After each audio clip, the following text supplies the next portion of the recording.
Welcome in this video of the House of Asian Cinema. With its 9 hours length, its heavy subject, the human condition is a cinema monument.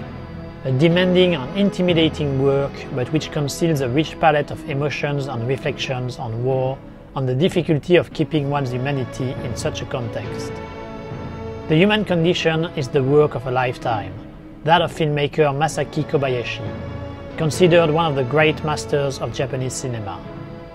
In this video, we will have a look at his career as a director and study his main themes.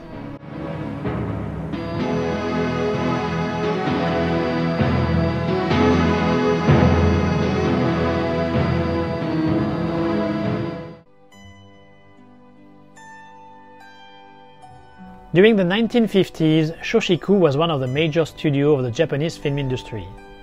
Its specialty was family melodrama, thanks to popular directors such as Yasujiro Ozu and Keisuke Kinoshita. In 1952, a new filmmaker, a disciple of Kinoshita, started to make his way in the studio. That was Masaki Kobayashi. The filmmaker blended into the mood of the studio's production by directing typical Shoshiku melodramas. For 4 years, he directed 6 of them. All quality films, but which struggled to distinguish themselves from the competition of the most prestigious author in this genre, and in which the filmmaker was only partially able to imprint his identity. We can nevertheless appreciate its very first feature film, Sincere Art, integrating some biographical elements to its story,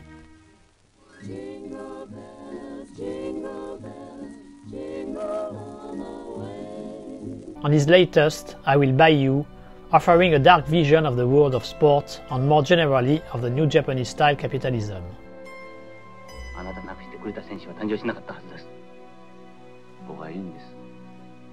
But it's when he escaped the studio diktat that he would be able to make his mark as one of the major directors of his generation.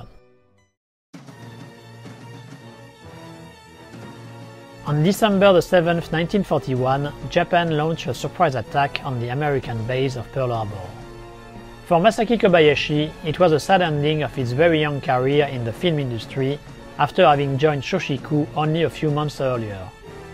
He was enlisted in the army and sent in Manchuria. He spent 2 years there and then was moved to the island of Miyakojima in the Okinawa archipelago, where he would stay until the end of the war. Despite not having been directly in battles, the conflict was a torture for the young pacifist. Death was constantly haunting him. He was alternating deep depressions and sudden outbursts of hope. He kept wondering about the meaning of life and the idea of destiny. In order to survive in this hostile environment, Kobayashi kept a low profile and worked on his physical abilities. When he finally came back home in 1946, he found his way back to cinema, joining once again Shoshiku. But the young man of 1946 was no longer like the one of 1941. He was carrying deep inside a strong hatred for war and the army, coupled with a feeling of guilt to have survived by submitting to the authorities. Those strong feelings would be the motivation behind his most striking films.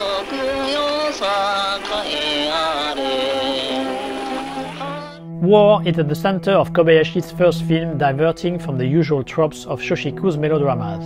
The Thick Walled Room, which he directed in 1953 but was released by the studio only in 1956, based itself on diaries from Category B and C war prisoners at Sugamo prison. Let's recall that after the defeat of Japan, Category B corresponding to war crimes and C to crimes against humanity.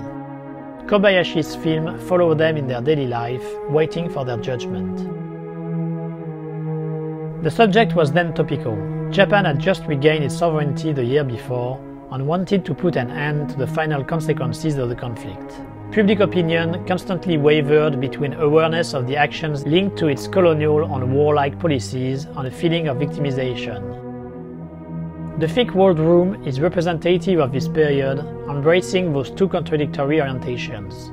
On one hand, some Japanese soldiers are shown to be committing crimes that haunt them. On the other, they are also shown as victims oppressed by foreign forces and with the real perpetrators who have mostly escaped the cracks and integrated into the new Japanese society. Still, Kobayashi was able to illustrate the trauma of war and the resulting loss of humanity through powerful visions in which the author's cinematic talent is evident. A theme that will be at the heart of his famous trilogy produced 6 years later. The Human Condition is an adaptation of a book series by Junpei Gomikawa and published between 1956 and 1958. An impressive commercial success, its story follows the young Kaji, who finds himself enlisted in the Japanese Imperial Army and sent to Manchuria. The pacifist must constantly struggle to stay true to his principles during the course of the war. This story was partially biographical for Junpei Gomikawa. He too had been against the war but forced to submit by joining the army and stationed in Manchuria. Its writing was an authentic catharsis for the author. It's fairly easy to see that Junpei's Gomikawa war itinerary is very similar to the one Masaki Kobayashi experienced, and it was thus quite logical for the filmmaker to want to do his own catharsis by adapting it for the big screen. Tatsuya Nakadai clearly reached the same conclusion by drawing direct inspiration from Kobayashi himself to act as Kaji. Making the trilogy was a Herculean task for the filmmaker. It took him 4 full years to achieve it. He shot in Hokkaido, a substitute for Manchuria, closed following the communist victory in China, and in Shoshiku's studio. Each of the 3 installments target a specific part of the war. In the first one, it's the system of exploitation of local people.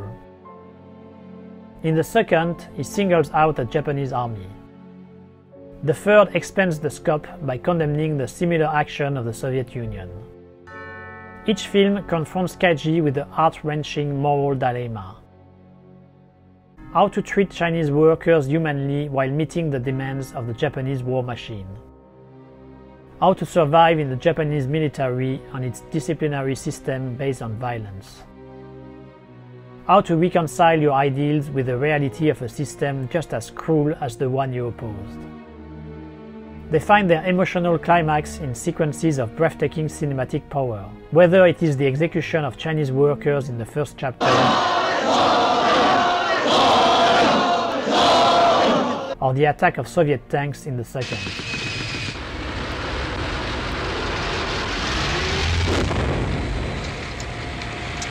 These moral questions at the heart of the film are illustrated with an impressive sense of epic by Kobayashi. He composes his shots with great care in order to give maximum scope to his story, placing the characters in the hostile landscape of Manchuria and making wonderful use of the abundant figuration available to him. His elegant and fluid direction always manages to maintain the appropriate balance between these 2 facets of his story: its moral dimension, centered on characters with the torture of psychology, and its epic sense of spectacle. Despite the constraints of filming in Japan, the director manages to lend an impressive realism to his trilogy. The landscapes of Hokkaido are proving to be a good substitute for northern China. The costumes and studio sets feel authentic and allow the story to be firmly anchored in reality. The relationship to China in Japanese cinema is often complex, with a tendency to caricature when it comes to showing characters from the big neighbor. And while the human condition is not entirely devoid of this aspect, the Chinese are fortunately treated in a respectful manner, as individuals as important as their Japanese counterparts.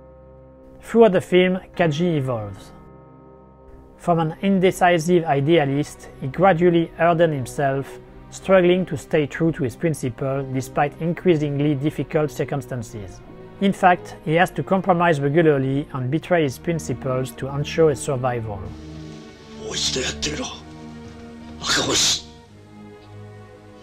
In doing so, each time he loses a part of his humanity. This journey makes all the richness of the film. Kaji is not a confident and unperturbed hero. He is a fallible man whose good intentions are not enough to survive morally intact from this cruel conflict. The psychological and moral evolution of the character is coupled with the physical evolution, masterfully embodied by Tatsuya Nakadai, and whose spirit we will find 30 years later in another masterpiece of the genre, that is Helen Klimov's Come and See. For Kobayashi, the message is clear. No one comes out of war unscathed. Certainly not Kaji, certainly not Junpei Gomikawa, and certainly not Masaki Kobayashi himself. If the human condition is the film of his life, Kobayashi kept dealing with the war and its consequences later in his career. In 1968, he made Him to a Tired Man. It follows an aging employee in 1960s Japan wondering about his life. He accidentally finds his childhood sweetheart and the officer who beat him during the war, causing his partial deafness. The film continues to explore the main theme of the human condition, the difficulty of preserving one's humanity in a cruel system and environment, but it brings it up to date within the framework of Japan in the 1960s. The opportunity to underline the weight of the guilt or, on the contrary, the lack of remorse of a part of the population in relation to the events of the world conflict, but also to propose a message of hope through the concerns of a new generation and the simple values of mutual aid and responsibility. A work of great quality but which seems to have been forgotten in Kobayashi's filmography. He also signed a huge documentary series on the Tokyo trials, the Japanese equivalent of the famous Nuremberg trial at the end of the war. The question of the weight of a system denying an individual his or her humanity is also at the heart of two of the director's rare forays into the world of Jidaigeki, costume samurai films. Paradoxically, these two works are among Kobayashi's most famous, giving the false impression of a director specializing in this genre. This trompe-l'oeil is probably due to the impressive quality of the two films in question. The first, Seppuku, is based on a script by Shinobu Hashimoto, a regular of Akira Kurosawa, as he is the man behind Rashomon and Seven Samurai. The scriptwriter conceived his story after studying for a long time the practice of seppuku, the famous ritual suicide. The main character is Tsugumo Anshiro, a ronin, who requests to proceed with the ritual in the courtyard of a small lord to end his poverty. The lord agrees to his request. But before proceeding, the ronin tells the tragedy of another former samurai who made a similar request. Through the tale of these two ronin, Kobayashi accuses the famous code of Bushido.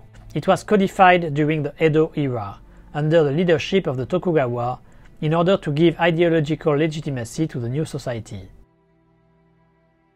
Subsequently, when the Japanese government turned to militarism during the Showa era, Bushido was brought up to date again to gain blind obedience from the Japanese people. It is therefore this ideology and the underlying system which generates cruelty and demonization that Kobayashi attacks head-on. His relentless demonstration is made even more powerful by his clinical direction and the intensity of the interpretation, especially from the amazing Tatsuya Nakadai. 5 years later, Kobayashi doubled down with the help of Toshiro Mifune, who had just started his own company. For Samurai Rebellion, he could once again rely on a script by Shinobu Hashimoto. Set during the Edo period, the main character is Isaburo Sasahara, a respected samurai on the verge of retiring. But his clan orders his son to marry a disgraced mistress of his lord. Reluctantly, the old samurai agrees. When later his leader orders him to send her back to the palace, he refuses to comply and take his sword against his clan. Once more, the filmmaker denounced the one-sided loyalty the elites require from their subject under the cover of ideology. In the same fashion as Tsugumo Anshiro, the injustice Isaburo Sasahara witnessed pushes him to fight against a system denying its members their humanity. In both cases, it's love which is opposed to the blind obedience to rules. Chijiwa Motome's love for his family, which drives him to the ultimate sacrifice, Isaburo Sasahara's love for his son and his wife, which motivate him to revolt against his clan.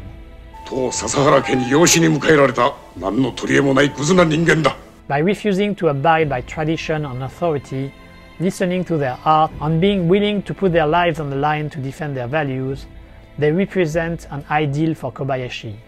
Pure heroes compared to their more nuanced, more fragile, and therefore more real alter ego from World War II, such as Kaji of the Human Condition.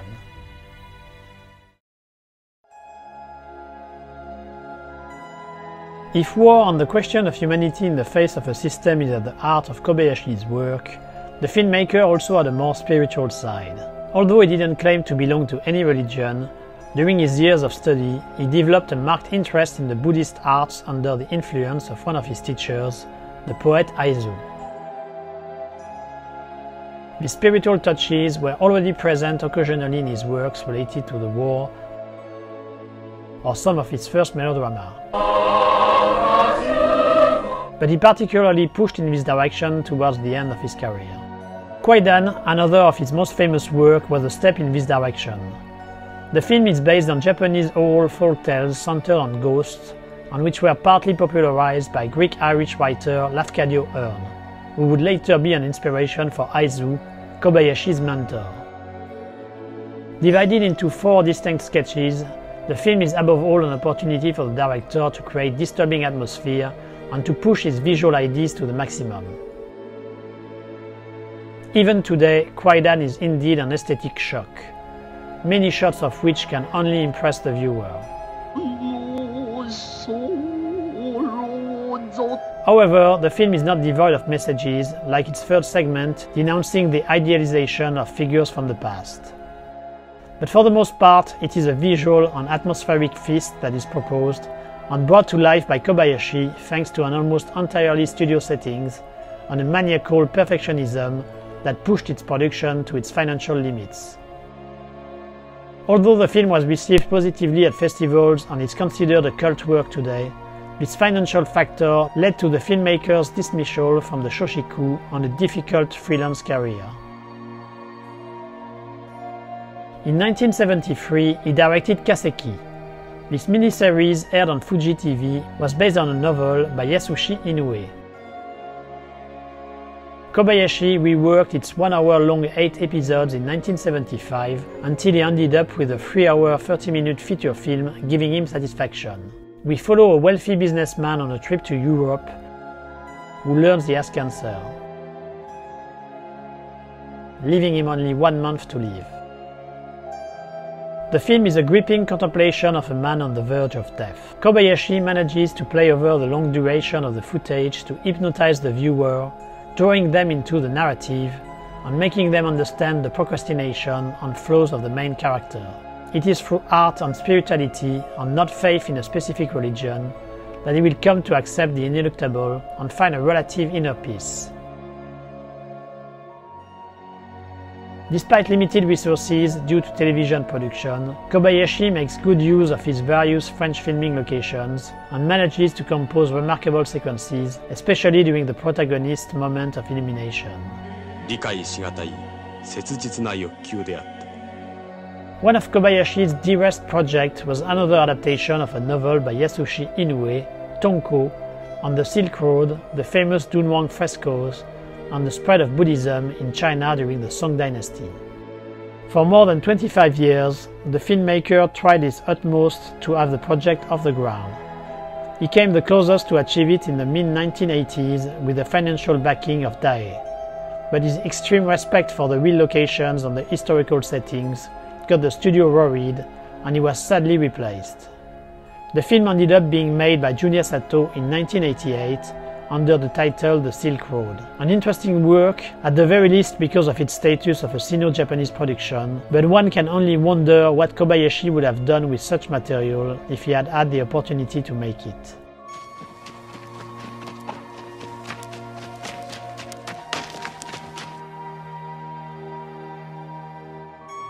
Still, Kobayashi got the opportunity to pay tribute to his mentor by supervising a documentary titled The World of Aizu Yachi, The Buddhas of Nara, in which Tatsuya Nakadai played the famous poet. He passed away 9 days before it was aired on TV, on October 4th, 1996.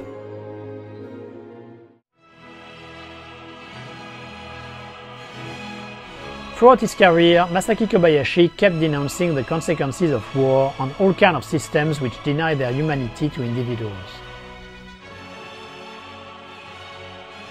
His passion for these topics has given birth to some of the most powerful films Japanese cinema has ever produced and made him one of the greatest filmmakers in the world. Due to its scale and the seriousness of the films, its filmography can look intimidating. Its full discovery is made even more complicated by the difficulty of viewing the works he signed outside of his flagship period. But the effort is definitely worth it, and this celebration of a generous and empathic humanity in the face of oppressive systems will not leave you indifferent.